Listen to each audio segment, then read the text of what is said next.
মাননীয় সদস্যবৃন্দ, আজ কার্যপ্রণালী বিধির ৬২ বিধি অনুযায়ী গুরুত্বসম্পন্ন বিষয় মুলতবি প্রস্তাবের আওতায় প্রাপ্ত নোটিশের সিদ্ধান্ত সংসদকে অবহিত করব। নোটিশটি দিয়েছেন চট্টগ্রাম 15 আসন থেকে নির্বাচিত মাননীয় সংসদ সদস্য জনাব শাহজাহান চৌধুরী। তার নোটিশে নিম্নোক্ত বিষয়ে মুলতবি প্রস্তাব দিয়েছেন। চট্টগ্রাম কক্সবাজার মহাসড়ক তথা আরাকান সড়ক ঐতিহাসিক শাহ সুজা সড়ক চট্টগ্রাম কক্সবাজার যাতায়াত পথ 6 লাইনে উন্নীত না হওয়ায় বারবার দুর্ঘটনার কারণে যানজট স্পটগুলো চিহ্নিত করে সড়কটি 6 লাইনে করার জন্য মহান সংসদে আলোচনা করার জন্য অনুরোধ জানাচ্ছি। মাননীয় সদস্য, এটা মুলতবি প্রস্তাবের মতো আওতায় আসে না, তবে কার্যপ্রণালী বিধির অন্যান্য বিধিতে আপনি এই প্রশ্নটি উত্থাপন করতে পারেন। এমত অবস্থায় কার্যপ্রণালী বিধির ৬২ বিধিতে প্রাপ্ত মাননীয় সদস্যের নোটিশটি মুলতবি প্রস্তাব হিসাবে গ্রহণ করা গেল না বলে দুঃখিত। দিনের কার্যসূচি অনুযায়ী এখন আইন প্রণয়ন কার্যাবলী। দিনের কার্যসূচি অনুসারে আমি মাননীয় অর্থমন্ত্রী জনাব আমির খসরু মাহমুদ চৌধুরীকে সরকারি হিসাব নিরীক্ষা বিল ২০২৬ উত্থাপনের অনুমতি প্রার্থনার জন্য আহ্বান জানাচ্ছি। ধন্যবাদ মাননীয় স্পিকার।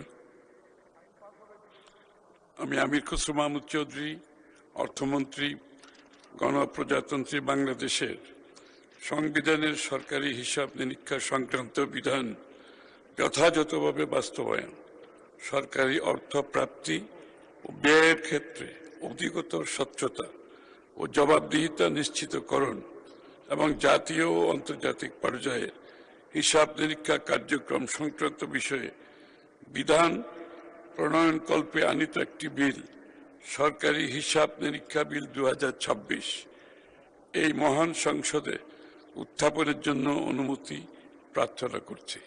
আপনাকে ধন্যবাদ মাননীয় স্পিকার। মাননীয় মন্ত্রী, আপনি বিলটি উত্থাপন করুন। মাননীয় স্পিকার, আপনাকে ধন্যবাদ।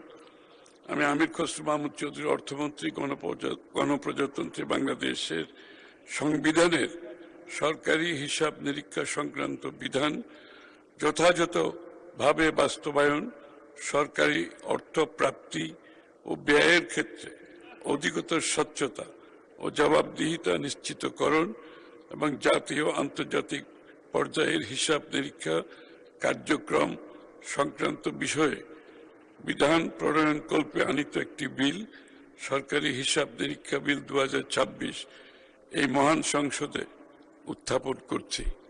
ধন্যবাদ মাননীয় স্পিকার। সরকারি হিসাব নিরীক্ষা বিল ২০২৬ সংসদে উত্থাপিত হলো।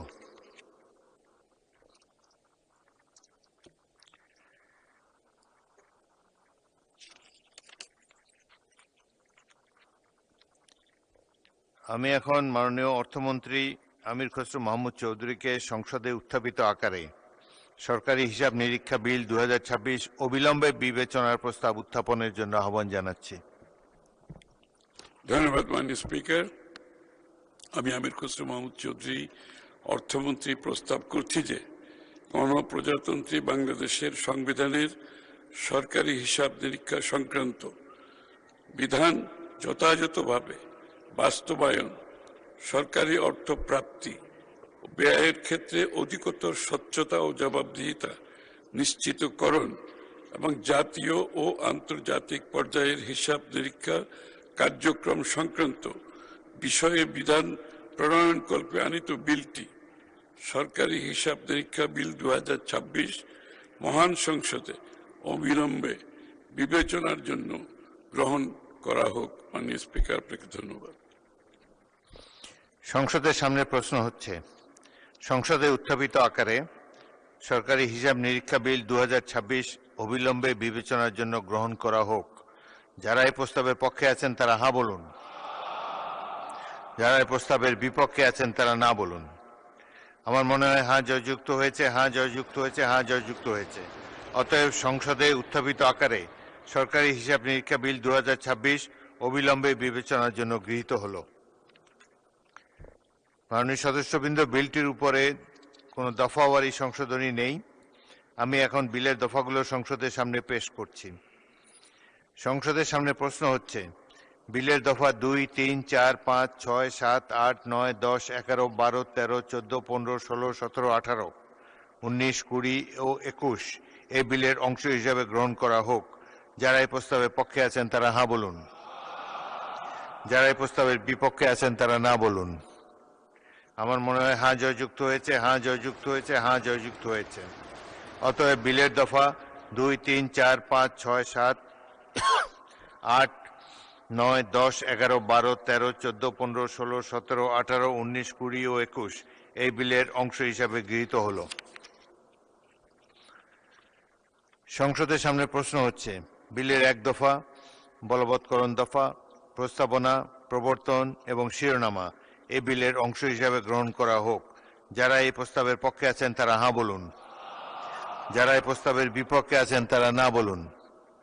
আমার মনে হয় হ্যাঁ জয়যুক্ত হয়েছে, হ্যাঁ জয়যুক্ত হয়েছে, হ্যাঁ জয়যুক্ত হয়েছে। অতএব বিলের 1 দফা, বলবৎকরণ দফা, প্রস্তাবনা, প্রবর্তন এবং শিরোনামা এই বিলের অংশ হিসাবে গৃহীত হলো।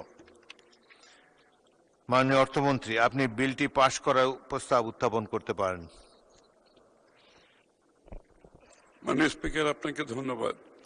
আমি আমির খসরু মাহমুদ চৌধুরী, অর্থমন্ত্রী, প্রস্তাব করছি যে গণপ্রজাতন্ত্রী বাংলাদেশের সংবিধানের সরকারি হিসাব নিরীক্ষা সংক্রান্ত বিধান যথাযথভাবে বাস্তবায়ন, সরকারি অর্থ প্রাপ্তি ব্যয়ের ক্ষেত্রে অধিকতর স্বচ্ছতা ও জবাবদিহিতা নিশ্চিতকরণ এবং জাতীয় ও আন্তর্জাতিক পর্যায়ের হিসাব নিরীক্ষা কার্যক্রম সংক্রান্ত বিষয়ে বিধান প্রণয়নকল্পে আনিত বিলটি সরকারি হিসাব নিরীক্ষা বিল 2026 মহান সংসদে পাশ করা হোক। আপনাকে ধন্যবাদ মাননীয় স্পিকার। মাননীয় সদস্যবৃন্দ, সংসদের সামনে প্রশ্ন হচ্ছে, সংসদে উত্থাপিত আকারে সরকারি হিসাব নিরীক্ষা বিল 2026 পাশ করা হোক। যারা এই প্রস্তাবের পক্ষে আছেন তারা হ্যাঁ বলুন। যারা এই প্রস্তাবের বিপক্ষে আছেন তারা না বলুন। আমার মনে হয় হ্যাঁ জয়যুক্ত হয়েছে, হ্যাঁ জয়যুক্ত হয়েছে, হ্যাঁ জয়যুক্ত হয়েছে। অতএব সংসদে উত্থাপিত আকারে সরকারি হিসাব নিরীক্ষা বিল 2026 সর্বসম্মতিক্রমে পাশ হলো।